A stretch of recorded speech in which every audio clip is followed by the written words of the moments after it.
Right, it's 10 o'clock.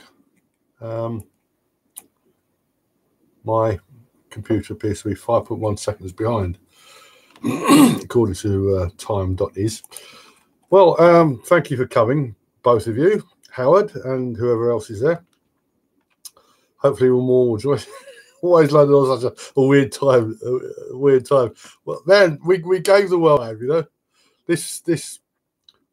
This country, you know, a few miles from where I am now, Greenwich, where I am now, was the centre of the universe, if you can believe that. The greatest empire ever seen, on which the sun never set.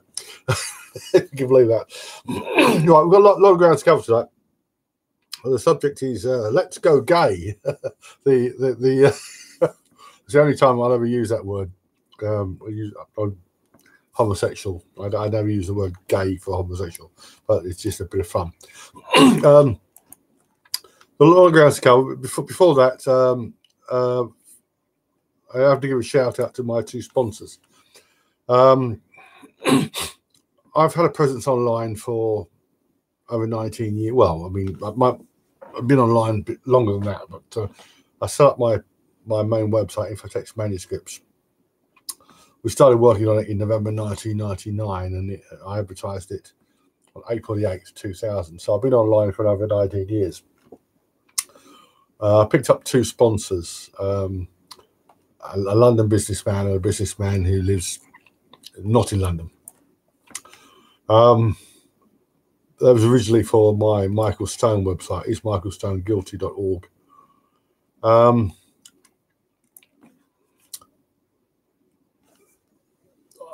I went down to visit my second sponsor, who's well, it's just he's another businessman. Went down to see him on the 16th of this month, and I got an early birthday present. My birthday's Friday, 2 days from now. 63 years young, if I make it. No means guaranteed. And I received a very generous donation from him, which has enabled me not only to renew my domains, renew my hosting. My hosting's paid up till March or April of next year, but I've actually paid towards that. I'll also be purchasing a new domain, a domain for the International Full Scope Timeline. So I've got it probably September 1st. I will buy it. I'm doing a lot of work on the timeline at the moment. I'm compressing some of the files, replacing some files, taking the clutter out of some files from websites to make them a bit easier to comprehend. And still adding stuff. So probably about 6 weeks from now, the International Full Scope Timeline will be on its own domain. At the moment, it's piggybacking on my main website. I'm sure that you've give the URL just in case you haven't seen it. Here we are.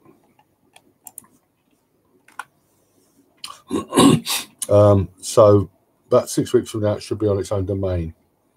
I've thought of a name for it. So anyway, thank you to my second site sponsor, also to my first site sponsor, who's somewhat younger than me. He's been plagued by poor health recent years. I've told him to ease up, but he doesn't listen to me, doesn't listen to anybody else either. But hopefully they'll both be with us for a long time yet. And hopefully I will be too. I'm going to have to buy a new computer at some point. Well, fairly soon, but I'm going to have to. Well, I can't afford that at the moment. But anyway,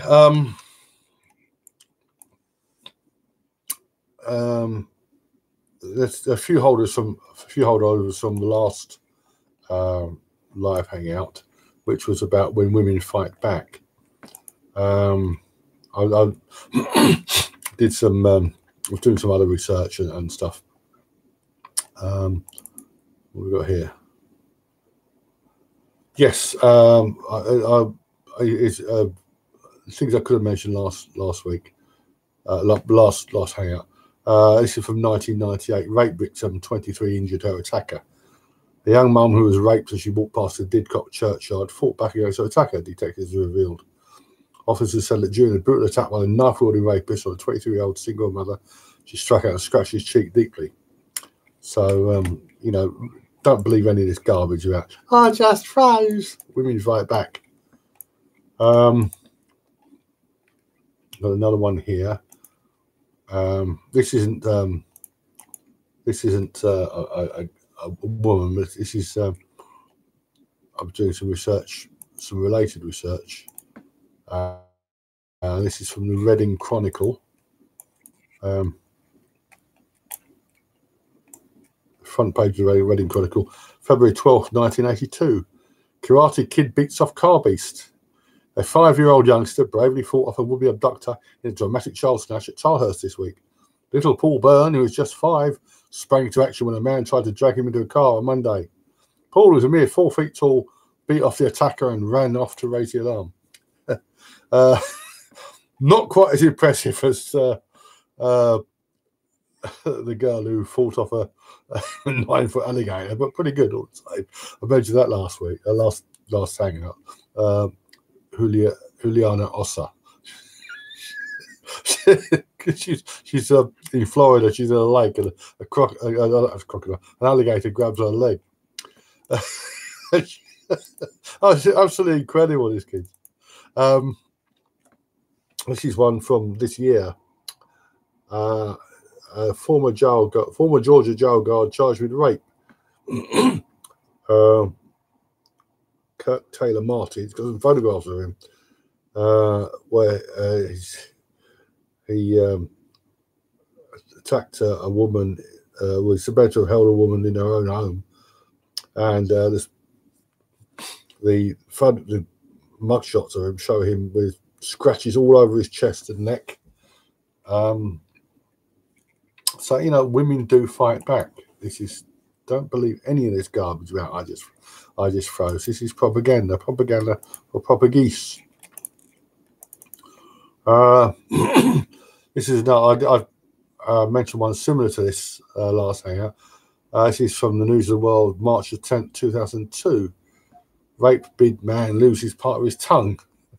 A woman bit off part of a man's tongue as he allegedly tried to rape her, halting the attack. It's in Jamaica.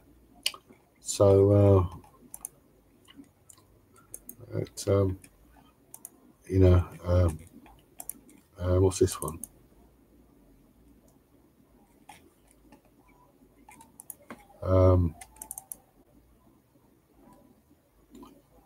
Oh yes, Sunday World, May 27, 2001. A young bloke named Eric Williams, 21, not to be confused with an American footballer of the same name. This was in the United States, I think.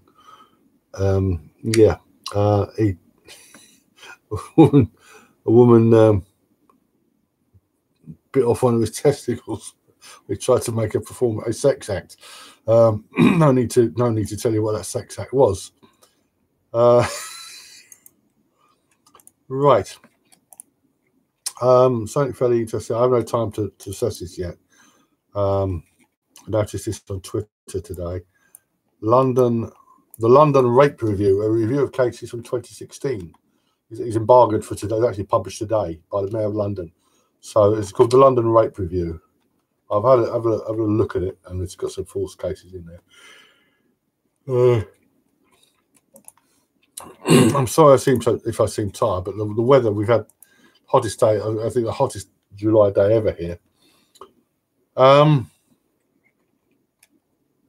what's this one? Yes, a bloke named Noble, not a very noble bloke. He attacked a woman in Nottingham. This is 2011. I've got two reports of him here. A 20-year-old man is pleaded guilty to attempting to rape a woman in the lace market of Nottingham on Sunday.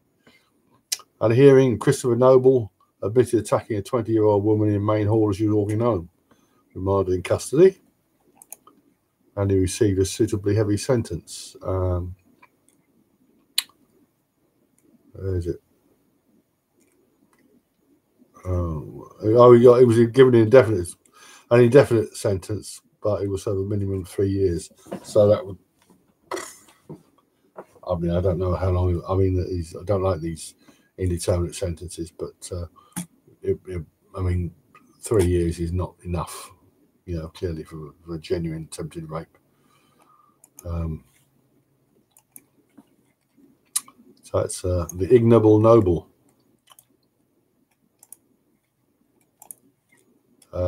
One here, reward. What's that saying? Oh yes, this is from the Gloucester Citizen, 2015. I was researching false rape allegations, but I found this as well. I found this by chance. I was looking for a specific false rape allegation. This is a genuine one. Sex attacker Mark Willis picked on the wrong woman, where she turned out to be a kickboxer. She walked alone at home with her headphones just after 2 a.m. Probably not a good idea in, not so bad in a fairly sort of, not in a, in an area like this. But having said that, I mean, I've been attacked here physically. In the small hours and in the not so small hours, but this is a woman who isn't named. No, she's not named. Yeah, I mean, don't mess with people you don't know, including women. So I mean, he's all bunk about this. I just froze.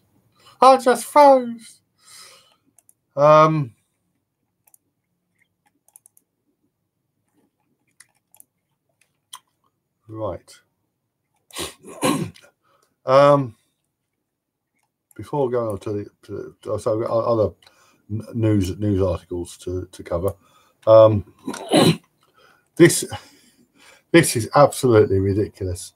This is in the Daily Telegraph, the 25th of July. This is written by a woman called Michelle Kelly. I presume that's her real name. I was a prostitute, and I know there is only one approach that can protect victims of the sex trade from harm. This is talking about the Nordic model. If you're not familiar with the Nordic model, it's the odious Catherine McKinnon who came up with it. It should be called the McKinnon model, really.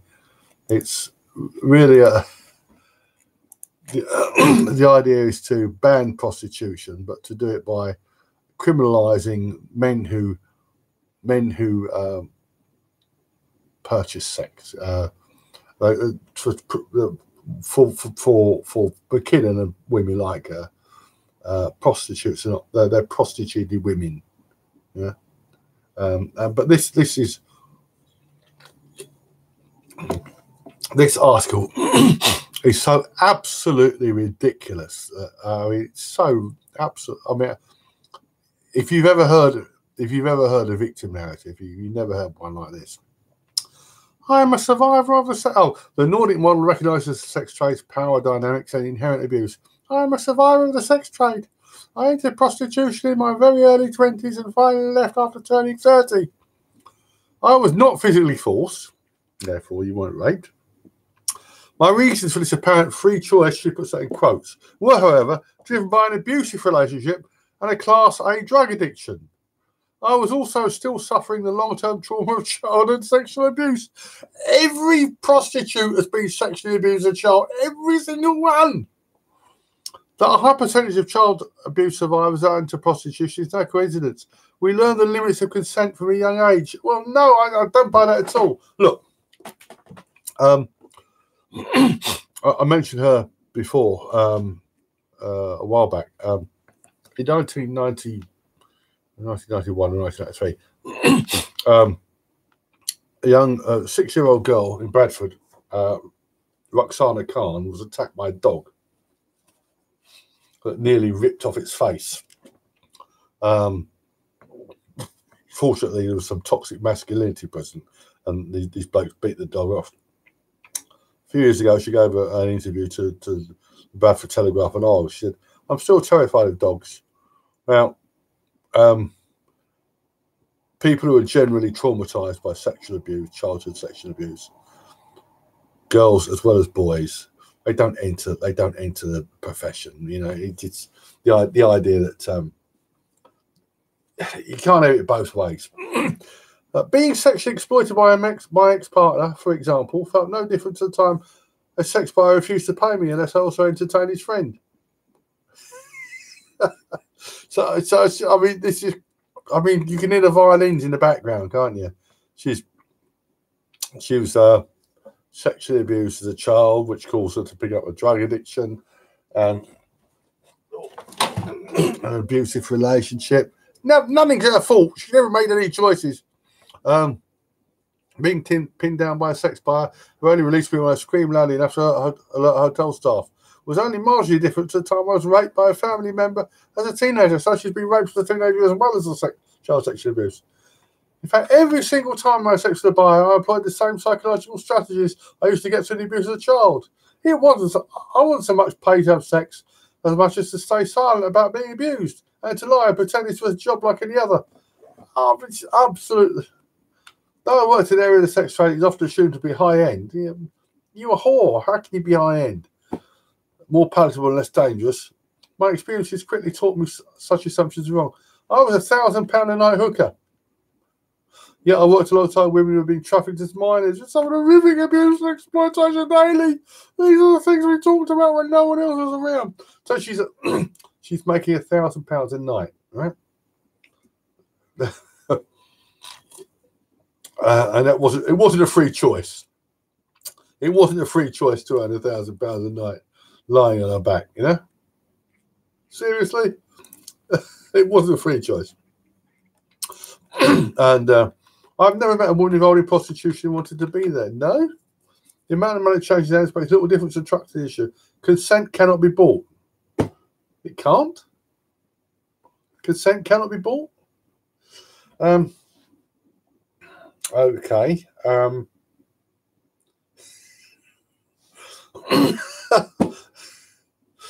So you hire a workman to do something for you. He's not consenting to, but he's not consent. This is absolutely ridiculous. Absolutely ridiculous. And she goes on and on and on. The reality is that prostitution makes a mockery. Prostitution makes a mockery of the very notion of consent. We do not consent to our own abuse. In other words, sex is what she's saying. In fact, is that for women, sex is rape. Those whose consent is bought should not be made to face criminal penalties, but rather given support to exit, heal, and thrive. But we cannot permit the buying and pimping of sex, even if we pay £1,000 a night. I mean, absolutely. Oh, Michelle Kelly is the best-selling author and survivor of the sex trade. What a disgusting whore! What an absolutely disgusting. I mean, she entered the profession in her early 20s. She presumably she made some money, but maybe she didn't save it. Well, she was making money, but maybe she blew it all on drugs. And now, of course, it's the fault of the wicked patriarchy. Thank you. He says some tax authority you can report her to. She owes income tax on £1,000 like for 20 years. Nice chunk of change. Oh, sorry, Howard. Just to take this off. It's still warm here. No, well, I suppose you could do, but she just deny it. I mean, but no, I mean, taxation is theft. But I mean, I don't object to her earning money. I wouldn't touch her with a barge pole. I wouldn't touch any whore with a barge pole, not knowingly.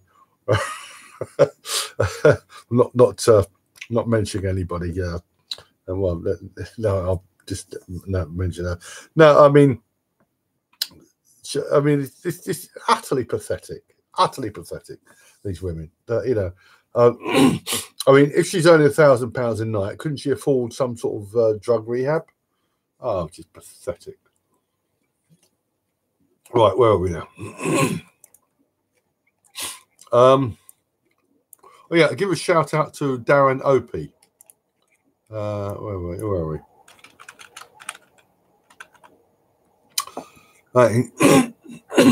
In June 2016, sorry, Darren Opie had sex with a woman, consensual sex, and she accused him of rape.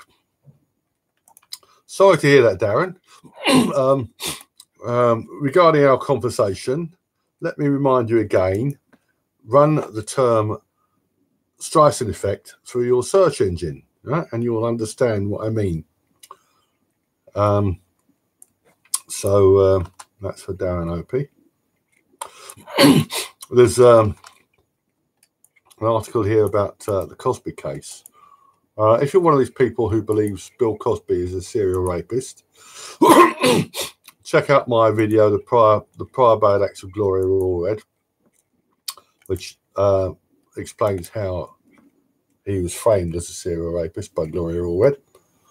Appeals court allows defamation of the comments by Cosby lawyer that day after epic settlement. So there's still the California appeals court has ruled against actor Bill Cosby's bid to toss a defamation lawsuit by a former model James Dickinson. Dickens is a whore, you know. I might drop a line to, if not to Cosby himself, then to his lawyer. No, I mean she's lied and lied and lied. It's absolutely ridiculous, that case.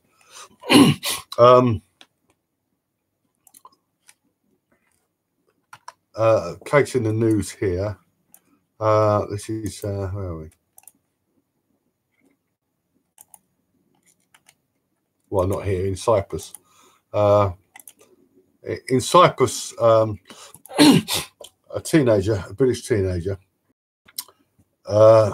claimed to have been gang raped by 19 Israeli teenagers.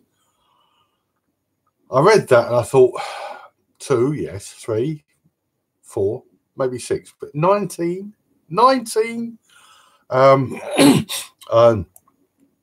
Sure enough, she has been arrested and charged with false allegation. I'll reserve. Well, I was reserved. I won't add it to timeline yet, but there was a couple of cases in Cyprus in the 1990s. One called Annette Mangan, a Irish woman who claimed to be raped or gang raped, I think by Irish soldiers. And there was another shakedown. No, oh hi Howard. Her name has still not been released. Well, I've seen the photograph, but I think she's covered. But I don't. Her name will be released. Her name will be released at some point, and it's. I mean, 19. I mean, a woman who had consensual sex with 19 men straight off would be not in a good state. Gang rape by 19. I mean, that is a hell of a lot, you know. So I was very skeptical of the story, but you know, outrageous stories can be true. I mean, every day, as I've said this before, every day in courtrooms the world over, tribunals of fact will hear ridiculous stories that are true and prosaic ones that are totally false. So right, there's another one here. Oh yes, this is another ridiculous story, also the 23rd of July. Forced penetration. If a woman forces a man to have sex, is that rape? By Katie Silver. And it's just absolute nonsense about men being sexually abused by women. Dr. Siobhan Weir of Lancaster University School carried out the first research into forced penetration in the UK. Look, let me say it again. I've said this before. This idea of women raping men is complete rubbish, right? same as women supposedly sexually abusing underage boys. It's usually boys of 14 or 15. I mean, obviously, if a woman interferes with an 8-year-old, then it's outrageous. But mostly it's a teacher or somebody like that giving extra lessons to a kid after school. But this is not about men being forced to have sex. This is not about protection of men. What this is about is saying to men, you can be victims too. And it's feminist airheads and their white knights and their manginas saying that it's to solicit support for continuing attack on due process. It can happen to you, men. You're so wrong. Suppose she says do it or say you did it. Well, I don't know. I don't know about that. Well, it's. I really don't know about that. You should make sure you have a tape recorder next time. No, I mean, but this is honestly, Howard, this is silly. I mean, don't fall for any of this. No, nobody should fall for any of this rubbish. These people don't care a monkeys about men, right? There was an article a while back. Your son is more likely to be raped than falsely accused of rape. No. They're trying. It's a continued attack on due process. What they want no jury trials. I mean, already in this country and others, including some states in the United States, a man can be arrested, convicted, and his life destroyed on an allegation backdated months, years, even decades. I'll shut this window now. No corroboration, and they're still not satisfied, although they produce these ludicrous statistics and narratives. We have to fight back against this insanity. So, no, I just don't buy that. The Epstein case that's been a rather interesting development of that. He was found in his cell. With a throat injury. The consensus appears to be that he was trying to work his ticket by failing a suicide attempt. I'll keep an eye on that. John Leslie is back in court. What they've done to this bloke is absolutely outrageous. Absolutely outrageous. He's elected for trial by jury, as he should. In the UK, if you're tried in the magistrate's court and you're convicted, you've got an automatic right of appeal, and an appeal will be heard by a judge sitting with two magistrates. You don't even need proper grounds, but hopefully a jury. I mean, they charged him with indecently assaulting some woman in 2008.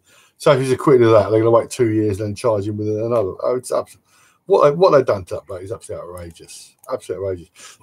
And there's a Labour MP, or ex-MP, Charlie Elphick, has been charged with fairly historical indecent assaults.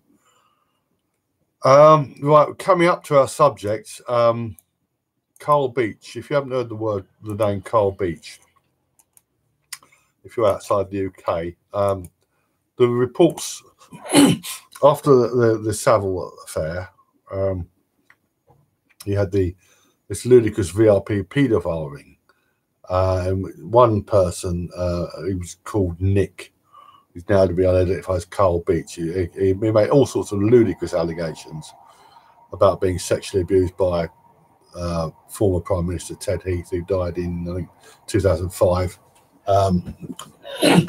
Harvey Procter, who's still alive and very angry. And the police, well, I say the police treated it.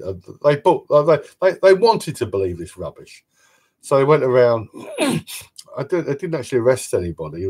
They raided the home of Harvey Procter, of Lord Bramall, who was Britain's most well, he's a lord at 90-something now. He's Britain's most senior soldier. He was head of the army or something. The late Leon Britton.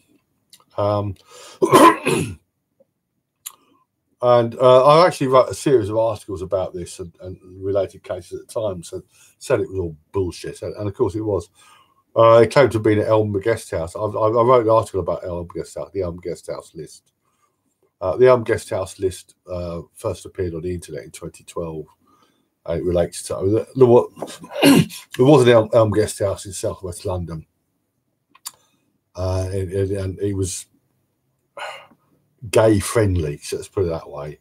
And there's a whole mythology being built up around it about boys being abused there and worse. In fact, the owner of the guest house and his wife, who died in suspicious circumstances, I think it was all suicide. She was a diabetic. She overdosed on insulin or something. In the 1980s, and there was a kid who was not abused, but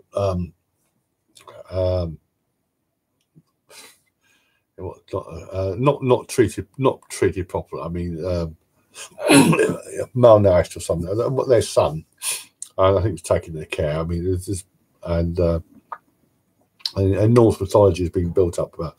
And this bloke Chris Fay drew up this Elm Guest House list. He put Cliff Richard's name on it, and Colin Jordan, who was Britain's leading National Socialist theorist until his death in 2009.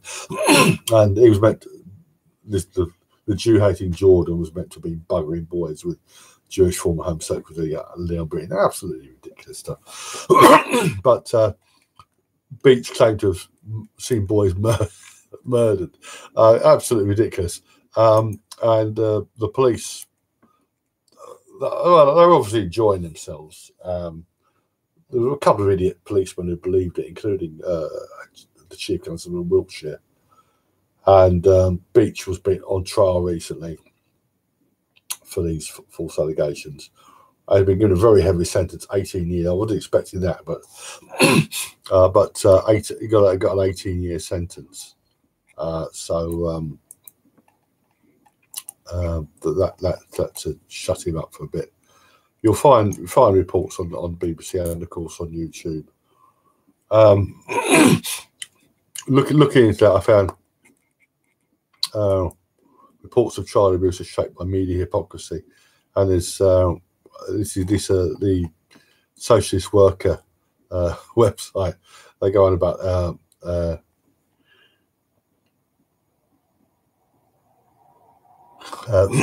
Elm Guest House. Children were taken by them to Elm Guest House to be abused by the rich and powerful. No, they weren't. No, they weren't. This is complete rubbish.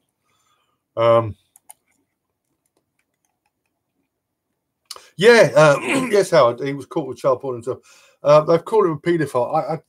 I hesitate to call blokes paedophiles for being in possession of child porn, because I think a lot of them are just curious, you know. I mean, you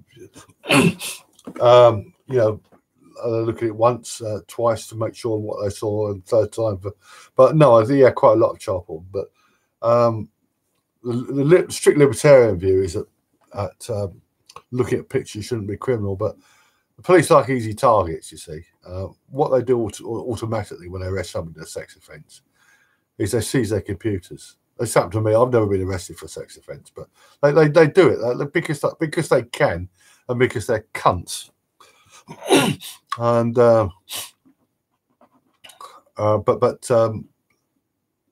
it's very easy to be falsely accused of child porn.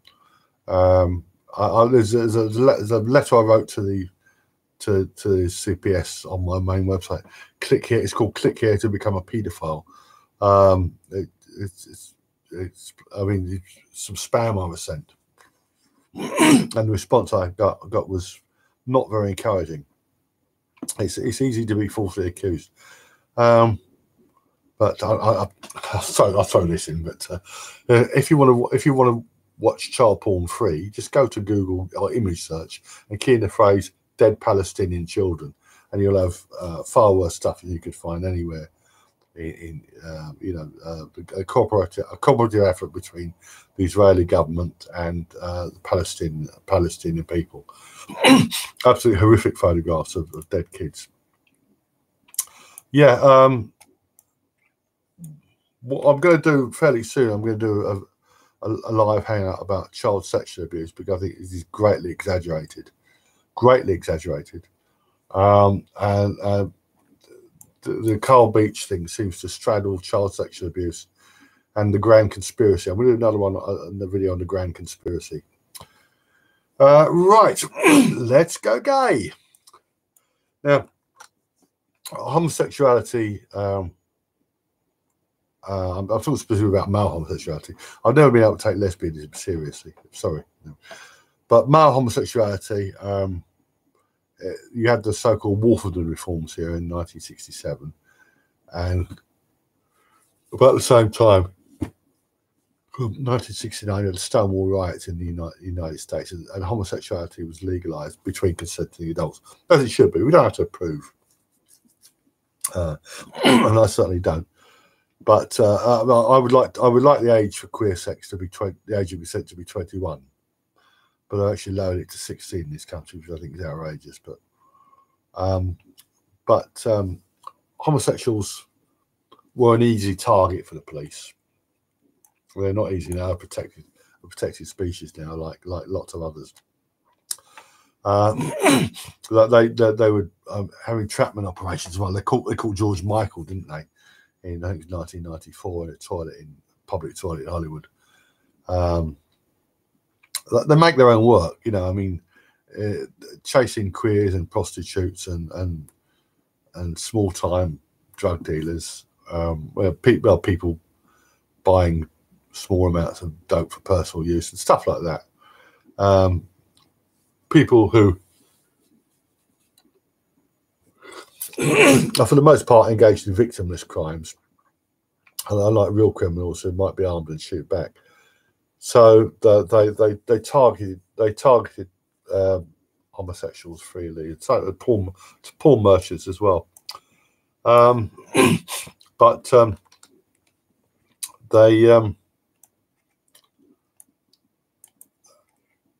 when homosexuality was illegal, it was like I say, it was underground by definition. But as far as homosexuals do commit sex crimes, it's largely homosexual paedophiles, because homosexuals are so promiscuous. The homosexual rape is extremely rare. You know, I don't believe any of the bunk. But this is not the first case in the database. This is from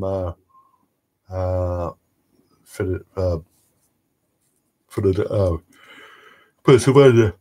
It's not the first case in the database, but Christopher Palco admitted to police he made up stories of carjacking and rape.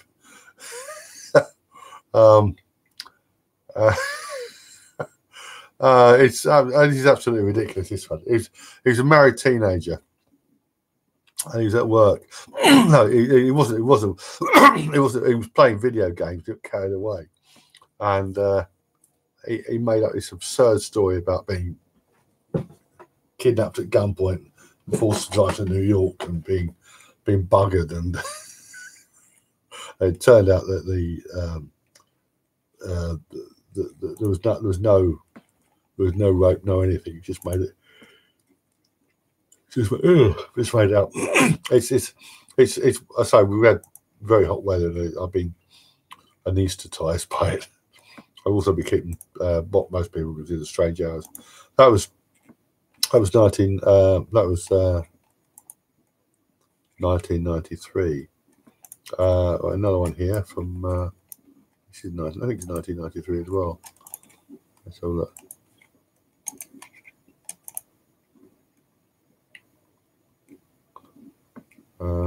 Come on.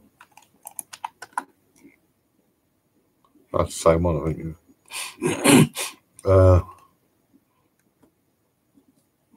No, what's that one? Oh, that's a. Let's see one. 4-2. Oh yeah. No, it's just a rape charge, isn't it? No, it's an ordinary rape. That one. I don't know how that one. Don't know how that one got there. March. Oh yes, this is a classic. This is a homosexual barman. I like that Daniel Schwann, who like Rachel Maddow and that idiot Richard Wolff, a so-called Marxist economist. Daniel Schwann was born on April Fool's Day, and in November 2004, he claimed to have been raped by a buggard, and he accused a bloke named Slominski. But not only was there no consensual sex, there was no sex at all. So he was convicted of perverting the course of justice. And 3 years later, or 2.5 years later, he made another false rape allegation on his birthday. This time he had a sense not to name to name an individual, but this was Felix Stoneman who happened, and CCTV proved he was undoing. It really is amazing how many false rape allegations and false allegations, as well as genuine crimes, are caught by CCTV. But without CCTV, there would be, and similar modern technology, there would be. I dread to think how many innocent men serving heavy sentences nowadays. It's really, really absolutely outrageous. I don't know. It really is outrageous. I've got another one here, May 26, 2005. Oh yes, this is. I think, well, no jokes about the clergy, please. Martin Knight, a cleric, claimed to have been raped and knocked unconscious by an unidentified attacker. Not necessarily that order. He too pleaded guilty to perverting the course of justice, and he was ordered to pay £10,000 compensation. So he really did get buggered. He got a 2-year rehabilitation order. He staged a stage attack, which included cutting his chest with a glass and pouring wax on himself. It's just bitches who are crazy, isn't it? I don't know. He's probably an ex-vicar now. Later the same year, there's another one. Where are we now? Oh yes, Leo Bryan. This is no, this is quite serious. Remember the entertainer Michael Barrymore, who was he went through a homosexual phase, and he invited a group of people back to his house to his home from a nightclub, and some guy ended up dead in his swimming pool, and he was accused of murder, not by the police. He did. I don't think there was any. I don't think there's any actual foul play with the case, but Barrymore's behaviour was outrageous. He was, because he had cocaine or something, cocaine or marijuana or both, and he was more concerned about his reputation than this poor bloke had drowned in his swimming pool. A bloke named Leo Bryan made a false rape allegation against him, and I thought it was particularly outrageous because Barrymore he was really. I find it difficult to feel sorry for him, but he obviously had such serious issues, and to pile that on top, what might have been a credible allegation, but where are we now? Got another one here. Yep, right. Yes. This is some of our Muslim friends. They don't read their Quran very thoroughly. Taxi driver named Raja Khan picked up a bloke, a homosexual, took him home, and it was all very sordid, this, and Khan ended up being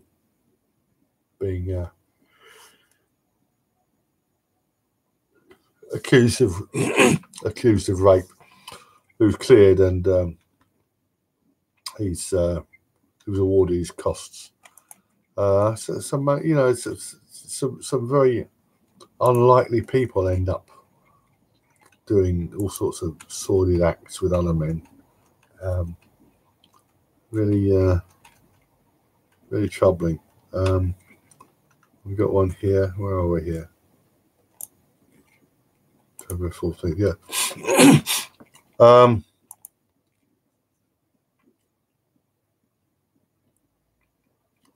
No, that's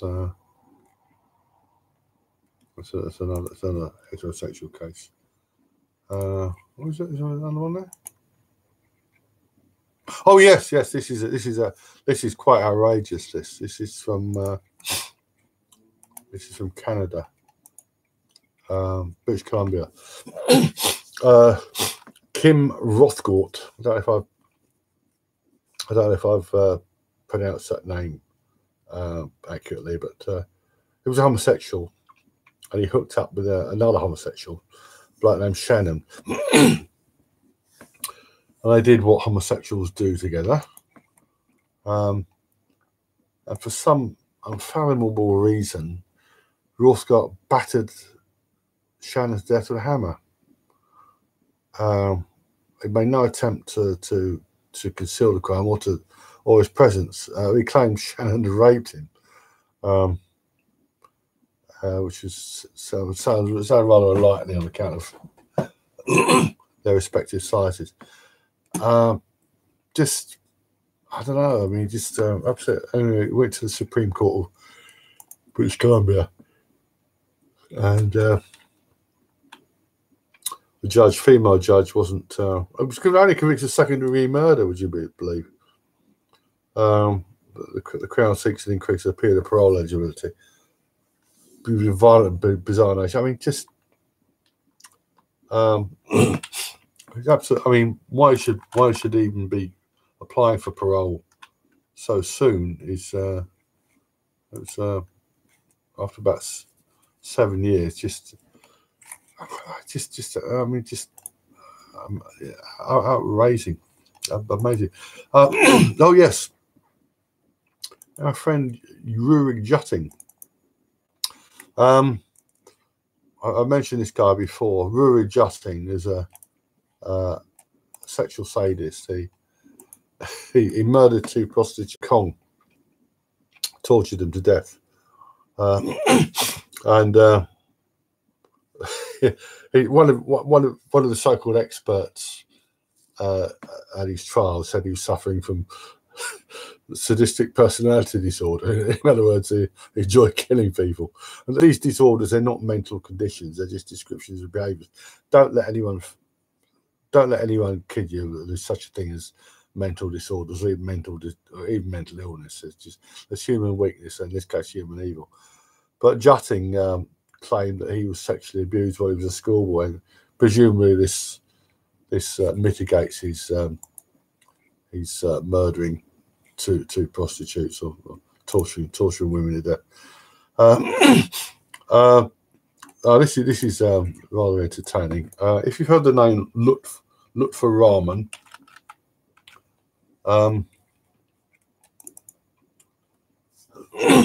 there is a politician in London called Lutfer Rahman. This is not him, right? This is a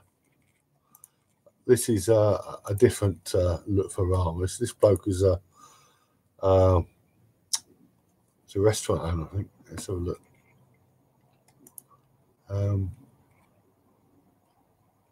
Restaurateur. Curry house owner. I thought carefully before including this on the timeline because it's he's said to have had sex with a vulnerable man at his home in Bristol. He made the mistake of denying the encounter in question. Police found a semen stain on the carpet. He's a married man apparently, but there's not a lot of information in the story. If you read between the lines, if you read between the lines,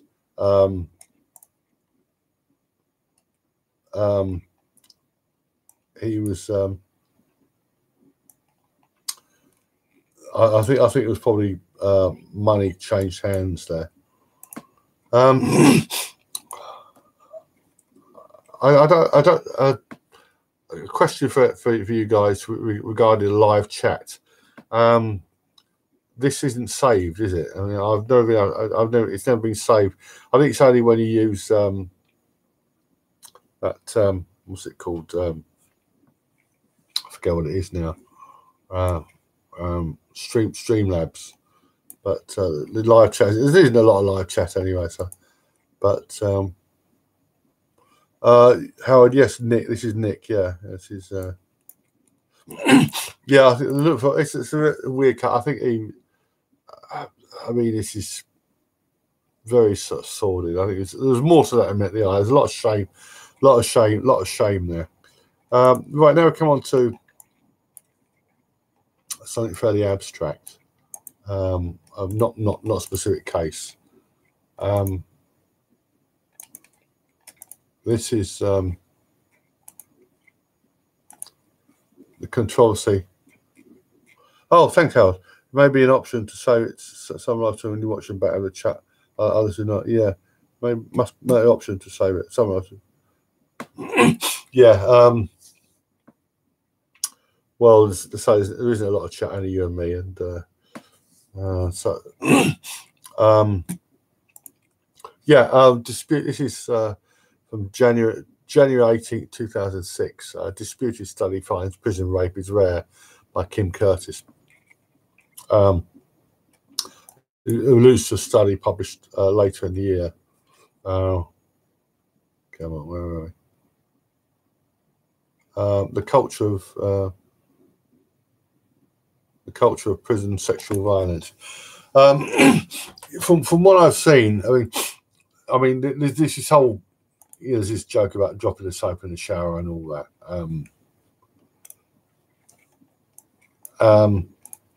I realise that you should go and do YouTube history. Oh right, thanks a lot. Yeah, I'll check that out.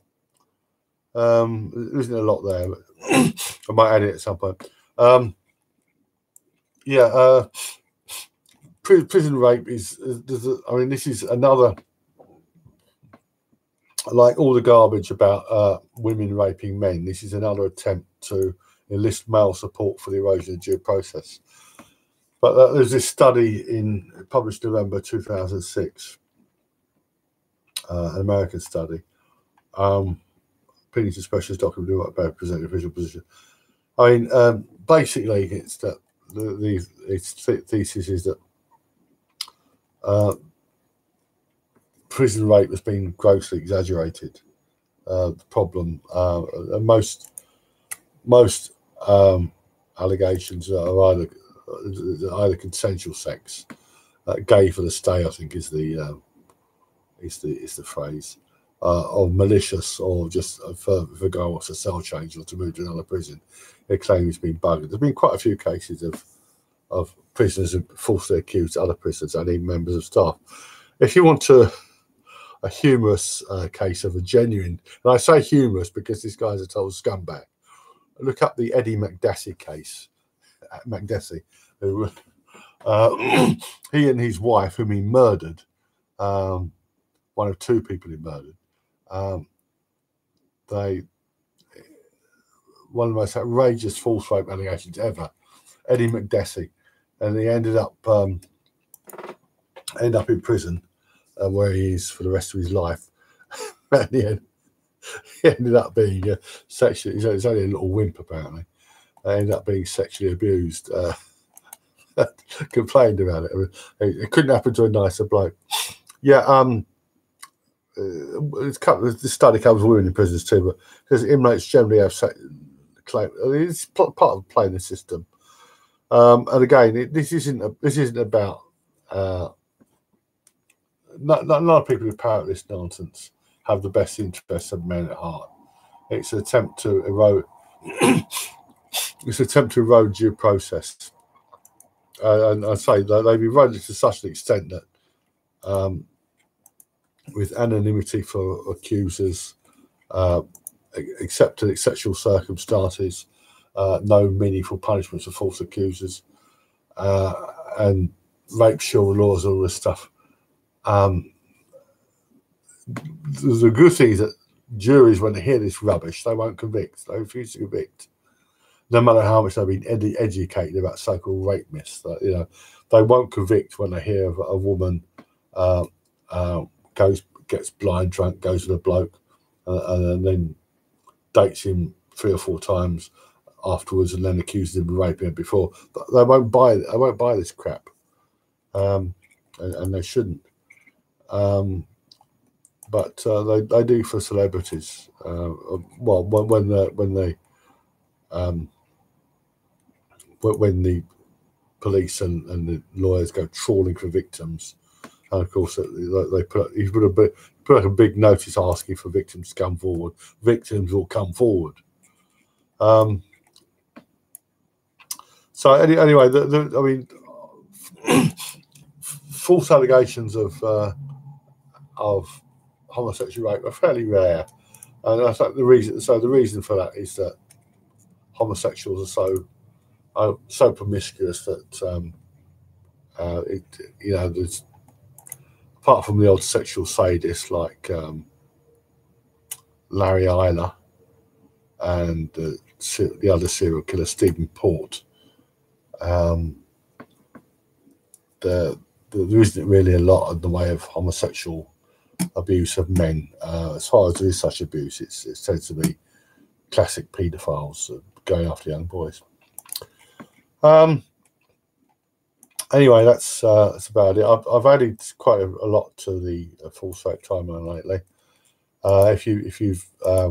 If you've visited it, you'll find that a lot of the archive links have been replaced with actual files. I've as well as adding new cases, I've expanded more information for existing ones, and generally speaking, if it's a fairly lengthy entry, there'll be a line or so on the timeline with a link to a separate page. My next live hangout will be probably about mid-August. So I've got to do some research on this, but it'll be you'll find there's some serious HTML love. I know. I learned what it was, Howard, is we started work on my website in November 1999. It was a political associate who lived near me suggested I put up a website. I mean, it sounds silly now, but I mean, 1999 there was no social media, and we wouldn't be talking with people the other side of the world like this, or the other side of the Atlantic. By the time I opened the website in April 2000, I'd learned some basic HTML. Yes, I mean, it's only an HTML5 now. So my HTML is very basic. I mean, I don't use. I mean, I don't have advertisements or stuff on my site, and it's all singing and dancing.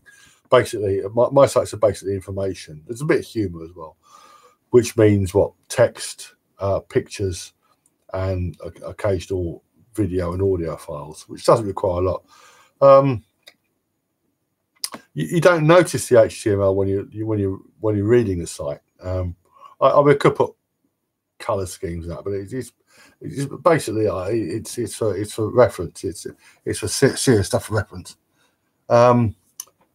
If you have any suggestions to reduce errors, I'm open to them. But I've tried this before, and I mean, before I learned HTML, I learned some GW Basic. I could draw a swastika in GW Basic. I don't think I could now, and a bit of Quick Basic. I also tried learning C, an assembly language, and I don't have the aptitude for it. Learn to code, but HTML is it's sufficient for me.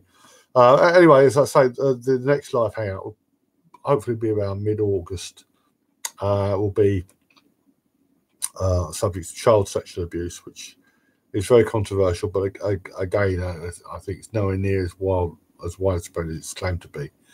And the thing I've noticed fairly recently is that there's so many of these people making a living out of this. So we've got foundations and charities pushing this sex trafficking. So I'm not saying genuine sex trafficking doesn't exist. It does. And paedophile rings do exist, and there were some nasty people out there, but the extent of it, and of course when I can rope in the rich and famous as well, it's a lot of it is just bunk.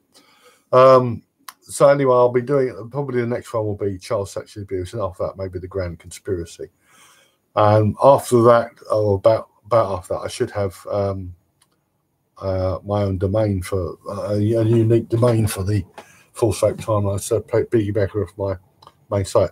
Anyway, thank you for coming, you especially, Howard. Shame there's such a small turnout again.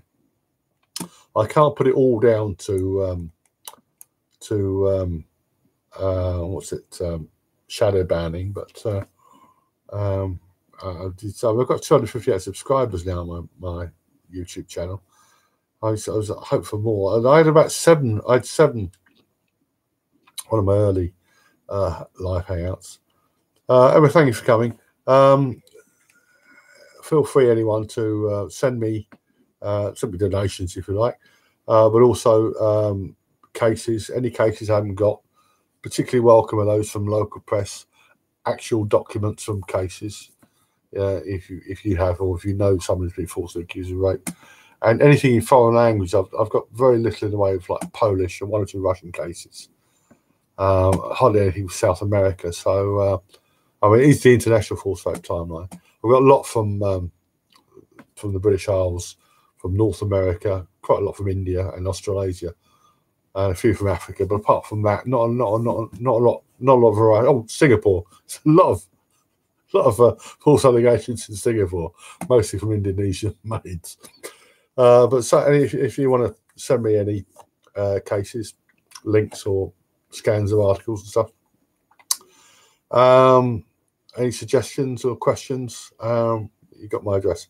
Right, thank you for coming, and look forward to seeing you and hopefully a lot more people around about mid-August.